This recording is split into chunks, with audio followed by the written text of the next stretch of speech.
पिछले एपिसोड में हमने देखा था कि किन्नान के सामने ज़ाओ फेंग आ चुकी थी, जो कि बिल्कुल अपने कंट्रोल के बाहर होती है। ऐसा लग रहा था कि उसके ऊपर कैट डीमन ने अपना कंट्रोल बना लिया है। इस वजह से वो किन्नान के ऊपर अटैक पे अटैक किए जा रही थी, लेकिन किन्नान जैसे तैसे उसके ऊपर अटैक करके उसको वहां पर शांत करा देता है। उसी के साथ साथ किन्नान जब अपना वही जेड देखता है तो उसके अंदर वो वहां पर चला जाता है, और वहां जाने के बाद उसको एक लड़की दिखाई दी थी जो कि काफी ज्यादा सुंदर थी और उसके पास पावर भी काफी ज्यादा होती है। तो वो किन्नान से कहती कि मैं तुम्हारे हर सवाल का जवाब देने के लिए तुम्हारी क्यों है एनर्जी को ले लूंगी, और जितना लूंगी उतना ही बढ़ाने में भी मदद करूंगी। ये सुनकर किन्नान हैरान रह चुका था, जिसके बाद यहाँ से ये एपिसोड शुरू होता है। तो इस एपिसोड की शुरुआत में वो मार्शल मास्टर जो हमेशा अपनी आंखें बंद करके रखता है, वो किन्नान को एक जगह पर लेकर आता है। यहाँ पे लाने के बाद वो कह रहा था कि तुम्हें मैं एक बहुत ही खास चीज दिखाना चाहता हूँ। जब हम तीनों मार्शल मास्टर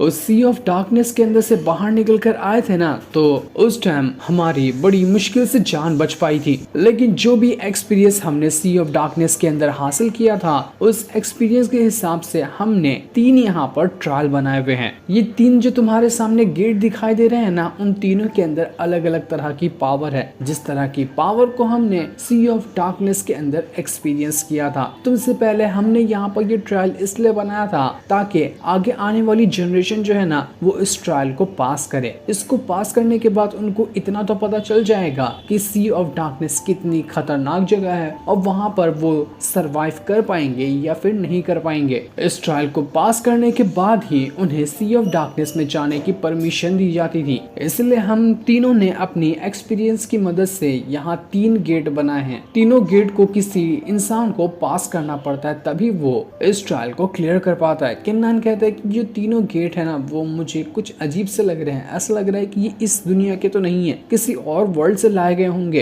क्योंकि होली लैंड में ऐसी चीज मैंने इससे पहले कभी नहीं देखी। तो वो मार्शल मास्टर कहता है कि हाँ, तुम बिल्कुल सही कह रहे हो, क्योंकि ये जो गेट है ना, उसको एंशिएंट डीमन सेंट ने यहाँ पर छोड़ कर गया था होली लैंड के अंदर। तो हमने उसी गेट का इस्तेमाल कर लिया है, लेकिन गेट के अंदर जो क्रॉस करने के टाइम पावर लगी हुई है ना, वो हमारे खुद के एक्सपीरियंस से बनाई हुई है। पहले गेट के अंदर पावर जो है वो है मार्स की पावर, दूसरे के अंदर जो पावर है वो विंड की पावर है, और तीसरे के अंदर जो पावर है वो थंडर की पावर है। इस तरह के तुम्हें तीनों के तीनों गेट को क्रॉस करते हुए इस ट्रायल को पूरा करना है, ताकि तुम भी खुद एक बार चेक कर लो कि तुम होली लैंड के अंदर जिस तरह से रह रहे हो उससे कितना ज्यादा मुश्किल होगा सी ऑफ डार्कनेस, जहाँ पर जाकर तुम्हें किलिंग एम्पायर की बहन को बचाना है। ये जो जितनी भी मैंने एलिमेंट की पावर तुम्हें बताई है ना, इस तरह के एलिमेंट की पावर सी ऑफ डार्कनेस के अंदर हर तरफ भरी रहेगी। तो इसीलिए हमने उसी पावर का यहाँ पर गेट बना दिया। जब भी तुम सी ऑफ डार्कनेस के अंदर जाओगे ना, तो वो जगह बहुत ज्यादा खतरनाक है। सबसे पहले तो तुम्हें यिन और यांग पाथ को कवर करना पड़ेगा। एक बार तुमने उसको क्रॉस किया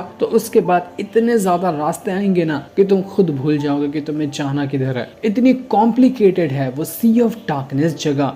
ये जो टेस्ट है ट्रायल वाला हमने यहाँ पर बनाया है, वो समझो कि सिर्फ 1% सी ऑफ डार्कनेस की पावर के बराबर है। 99% और ज्यादा खतरनाक खतरे तुम्हें सी ऑफ डार्कनेस के अंदर मिलेंगे। तो ये मत समझना कि ट्रायल को पास करने के बाद तुम बड़ी आसानी से सी ऑफ डार्कनेस के अंदर सरवाइव कर जाओगे, क्योंकि एक बार तुम सी ऑफ डार्कनेस के अंदर एंटर किए तो तुम्हारी सारी की सारी पावरें सील हो जाएगी। यहाँ तक कि तुम अपनी मार्शल स्पिरिट का भी नहीं इस्तेमाल कर पाओगे। वहां पर तुम्हें सिर्फ अपने मार्शल आर्ट का जो स्किल है उसके ऊपर डिपेंड रहना पड़ेगा। तुम जितनी मार्शल आर्ट की स्किल सीखोगे ना, तुम उसी का वहां पर इस्तेमाल कर पाओगे। बाकी मार्शल स्पिरिट की पावर तुम नहीं इस्तेमाल कर सकते। इसलिए जाओ और यहाँ पर इस ट्रायल को पूरा। मुझे पूरी उम्मीद है कि तुम जब सी ऑफ डार्कनेस के अंदर जाओगे ना, तो तुम वहां पर किलिंग एम्पायर की बहन को बचा लोगे। उम्मीद है कि वो अभी भी बिल्कुल सेफ वहां पर मौजूद होगी। साथ ही सी ऑफ डार्कनेस के अंदर इतने ज्यादा तुम्हें ट्रेजर मिलेंगे ना, जितना कि तुम्हें दुनिया के किसी भी कोने में नहीं मिले होंगे। वो सी ऑफ डार्कनेस खाली ट्रेजर का समझो कि खजाना है। वहां पर दुनिया भर की कमाल की चीजें तुम्हें मिलेगी, लेकिन वही है कि तुम वहां पर जाने के बाद अगर किलिंग एम्पायर की बहन को बचाने की कोशिश करोगे तो तुम एक भी ट्रेजर नहीं ले पाओगे। तुम्हें या फिर उसकी बहन को बचाना है या फिर ट्रेजर लेना है। किन्नान कहता है कि मैं तो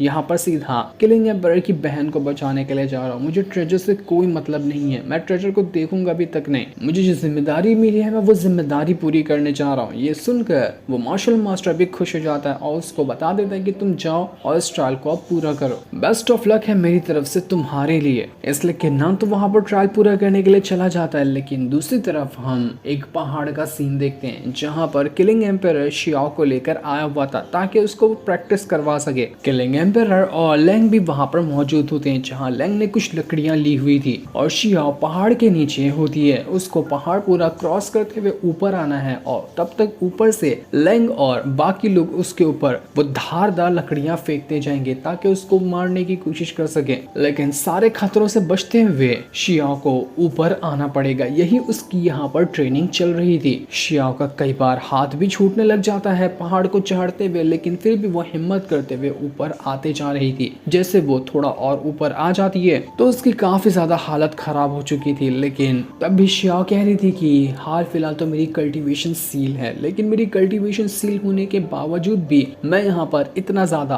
पहाड़ को क्रॉस कर पा रही हूँ, हार्ड ट्रेनिंग कर पा रही हूँ, ये बहुत अच्छी चीज है। उम्मीद है कि इन ट्रेनिंग की वजह से मेरी कल्टीवेशन वापस से अनलॉक हो जाएगी। इसके बाद किलिंग एम्पायर वहां पर वो सारी जो लकड़ियां थी धारदार वाली उसको शियाओ की तरफ फेंकना शुरू कर देता है। शियाओ जल्दी जल्दी उन लकड़ियों से बचने की कोशिश कर रही थी, लेकिन लकड़ियां तो पूरी रफ्तार के साथ उसकी तरफ आ रही होती है। पर शियाओ ने हिम्मत नहीं हारी थी। जैसे वो थोड़ी दूर आती है वो एक लकड़ी के ऊपर ही लटक जाती है। वो बिल्कुल लटक चुकी थी, ना ऊपर कोई रास्ता ना नीचे कोई रास्ता था और उसका वहां पर हाथ भी छूटने लग जाता है। ऐसा लग रहा था कि शायद अब वो यहाँ से सीधा जाकर पहाड़ के नीचे गिर जाएगी। जैसे ही शियाओ की थोड़ी सी हिम्मत कम हो रही थी उसको सामने किन्नान की थोड़ी सी छवि दिखाई देने लग जाती है जो उसको मोटिवेट कर रहा था कि शियाओ घबराओ मत, ऊपर आओ जा जल्दी से, मैं तुम्हारा वहां पर इंतजार कर रहा हूँ। ये छोटी मोटी चीजें तुम्हें कहाँ ही रोक सकती है, जल्दी आ जाओ ऊपर। ये सुनकर शियाओ की जो हिम्मत थी वो काफी ज्यादा बढ़ जाती है और वो दोबारा से अपनी हिम्मत जुटाते हुए फिर से पहाड़ को चढ़ना शुरू कर देती है और किलिंग एम्पायर से कहती है कि आप वापस से लकड़ियां फेंकिए, मैं रेडी हूँ। जो सुनकर यहाँ पर किलिंग एम्पायर कह रहा होता है कि बस किन्नान को याद करते हुए ही शियाओ की कितनी ज्यादा हिम्मत बढ़ गई। शियाओ तो यहाँ पर अच्छे से ट्रेनिंग कर रही है, लेकिन मुझे नहीं पता कि किन्नान कैसा होगा, वो किस तरह से अपनी प्रैक्टिस कर पा रहा होगा। उम्मीद है कि जहाँ पर भी वो होगा, जैसे भी प्रैक्टिस कर रहा होगा, उसमें उसको कामयाबी मिल रही होगी। दूसरी तरफ वो लाल कपड़े वाला मार्शल मास्टर भागकर यहाँ पर आ रहा होता है। वो बाकी मार्शल मास्टर से कह रहा था कि अबे यार तुम लोगों ने मुझे बुलाया क्यों नहीं, अपना अकेले देखने के लिए आ गए किन्नान का ट्रायल, मुझे भी तो देखना था,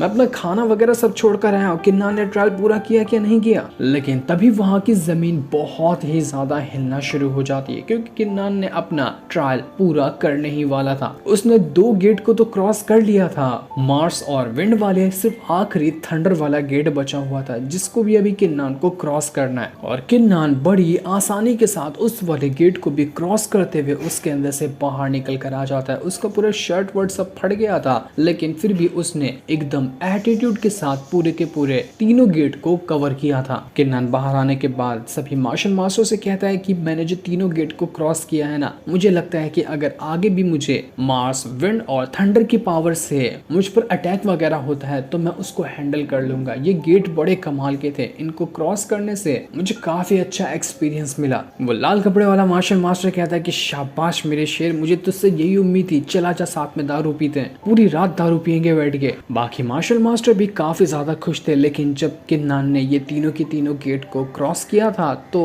उसका सर चकराने लग जाता है क्योंकि ये आसान चीज नहीं थी ट्रायल को पास करना। किन्नान ने उसको पास कर लिया, लेकिन उसकी काफी ज्यादा ताकत इसमें लग चुकी थी। वो कह रहा होता है कि अरे मुझे तारे दिखाई नहीं दे रहे, आखिर ये सारे तारे कहाँ चले गए। जो सुनकर बाकी मार्शल मास्टर भी हैरान कि अबे ये तो एकदम सुबह सुबह का टाइम है, लेकिन सुबह सुबह किन्नान ऐसा क्यों कह रहा है कि उसको तारे नहीं दिखाई दे रहे। सब ठीक तो है ना किन्नान के साथ, या फिर ट्रायल पास करने की वजह से इसको चोट वगैरह कहीं पे लग गई है। किन्नान की हालत थोड़ी खराब हो गई थी तो वो वहां पर अपनी बॉडी पर से कंट्रोल खोने लगता है, वो वहां पर गिरने लग गया था। तो बाकी मार्शल मास्टर उसको संभालते हैं और उसको वहां से कमरे में ले जाने लगते हैं ताकि किन्नान थोड़ा सा आराम करेगा तो वो खुद में रिकवरी महसूस कर पाएगा। दूसरी तरफ हम किसी पुराने सपने को देख पाते हैं। ये सपना कोई और नहीं बल्कि किलिंग एम्पायर ही देख रहा था। वो अपने सपने में देख रहा होता है कि उसके सामने उसकी बहन खड़ी है। उसकी बहन उससे कह रही होती है कि सीनियर ब्रदर, आप भी सी ऑफ डार्कनेस के अंदर जा रहे हैं ना, तो मैं भी आपके साथ चलूंगी, क्योंकि सारा दिन सेक्ट में पड़े रहना मुझे बिल्कुल भी अच्छा नहीं लगता। मुझे बाहर जाना है, मुझे बाहर की दुनिया देखनी है। बहुत ही अच्छा एक्सपीरियंस होगा सी ऑफ डार्कनेस के अंदर जाने के बाद आपको पता है, मैंने सुना है ना कि वहाँ पर कई सारे अच्छे अच्छे ट्रेजर भी हैं। तो